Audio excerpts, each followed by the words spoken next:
Top quality और consistent performance के लिए सिर्फ सिल्वर पंप नाम याद रखना।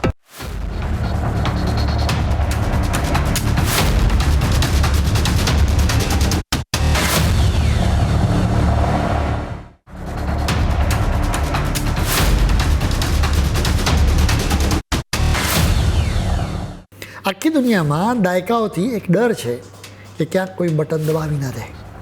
એની દહેશત અનેક દેશોને યુદ્ધ કરતાં પણ રોકે છે. આ બટન છે પરમાણુ હથિયાર. ઈરાન અને અમેરિકા વચ્ચે અને યુક્રેન અને રશિયા વચ્ચેના યુદ્ધના લીધે વખતો વખત પરમાણુ હથિયારોથી હુમલાનો ભય વ્યક્ત કરાતો રહ્યો છે. આ ભય વ્યાજબી પણ છે, કેમ કે દુનિયાએ હિરોશીમા અને નાગાસાકીમાં વિનાશ જોયો છે. અત્યારે તો અનેક દેશોની પાસે પરમાણુ હથિયારો પણ છે.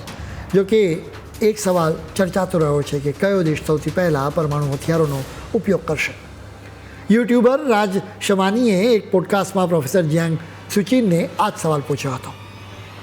પ્રોફેસર જિયાંગે ચોખવટ કરી કે હું વ્યક્તિગત રીતે માનતો નથી કે આપણા જીવનકાળમાં ક્યારેય પરમાણુ હથિયારોનો ઉપયોગ થશે.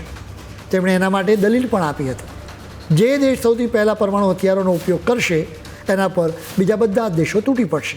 પરંતુ સૌથી પહેલાં પરમાણુ હથિયારનો ઉપયોગ કોણ કરશે એનું અનુમાન લગાવવું પડે તો જવાબ ભારત કે પાકિસ્તાન જ છે. પાકિસ્તાન જ પરમાણુ હથિયારોનો ઉપયોગ કરે એવી સંભાવનાઓ છે. તેમણે એનું કારણ આપ્યું છે કે પાકિસ્તાન પરમાણુ હથિયારો ધરાવતો અત્યંત નબળો દેશ છે. આ દેશમાં ભારે અંધાધૂંધી અને અરાજકતા છે. હવે જરા જિયાંગની આ વાતને ડીકોડ કરવી પડે. આખી દુનિયામાં આજે ફરી એકવાર પરમાણુ બોમ્બ બનાવવા માટેની રેસ ઝડપી બની છે. અમેરિકા પોતાના ન્યુક્લિયર હથિયારોને મોડર્નાઇઝ કરી રહ્યું છે. યુરોપ અને પૂર્વ એશિયામાં અસુરક્ષાની ચિંતા વધી રહી છે. તો સાઉથ કોરિયા અને કેનેડા જેવા દેશો પણ બોમ્બ બનાવવાની ચર્ચાઓ કરવા લાગ્યા છે. લોકોને લાગે છે કે પરમાણુ હથિયાર હાથમાં આવી જાય એટલે સુરક્ષાની 100% ગેરંટી મળી જાય. આ બધા વચ્ચે પાકિસ્તાનની સ્થિતિ કંઈક અલગ છે. સતત એવો ભય વ્યક્ત કરવામાં આવી રહ્યો છે કે પાકિસ્તાનના પરમાણુ હથિયારો આતંકવાદી સુધી પહોંચી શકે છે.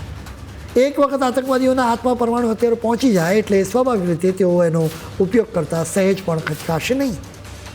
ગયા વર્ષે ઓપરેશન સિંદૂર પછી પાકિસ્તાનના કમાન્ડરો અને નેતાઓને બહુ મોટો આંચકો લાગ્યો.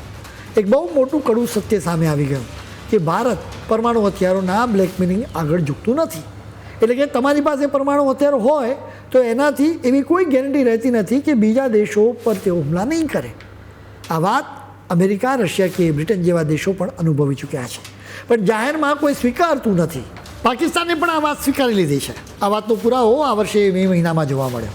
વાત એમ છે કે 28મી મે 1998ના દિવસે પાકિસ્તાને પહેલીવાર પરમાણુ પરીક્ષણ કર્યું હતું. આ દિવસને પાકિસ્તાન યૌમે તકબીર તરીકે ઉજવે છે. જેમ આપણે કોઈ મોટી સિદ્ધિની ઉજવણી દર વર્ષે ધામધૂમથી કરીએ તેમ પાકિસ્તાનમાં પણ દર વર્ષે આ દિવસ ખૂબ જ ધામધૂમથી ઉજવાતો હતો. ખાસ કરીને PMLN નામની રાજકીય પાર્ટી માટે આ બહુ ગર્વની વાત છે.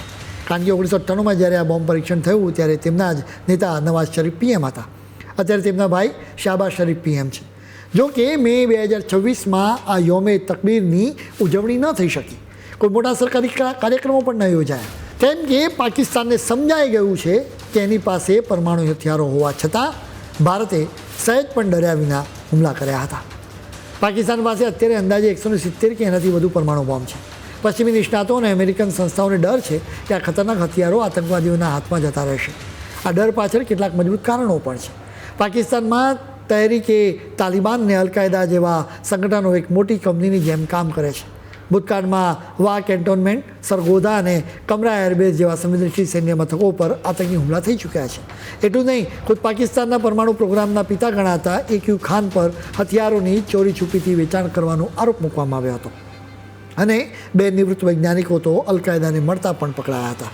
આ સંજોગોમાં સેના, સરકાર અને આતંકવાદી સંગઠનો મળી જાય તો એવી સ્થિતિમાં આતંકવાદીઓ સુધી પરમાણુ હથિયારો પહોંચી શકે છે. પાકિસ્તાનની પાસે રહેલા પરમાણુ હથિયારોથી ભારત જ નહીં પરંતુ આખી દુનિયાને જોખમ રહેલું છે. અત્યારે એવી સ્થિતિ છે કે જાણે દુનિયા ટાઈમ બોમ્બ પર બેઠી છે. બસ એક વિસ્ફોટની રાહ જોવાઈ રહી છે.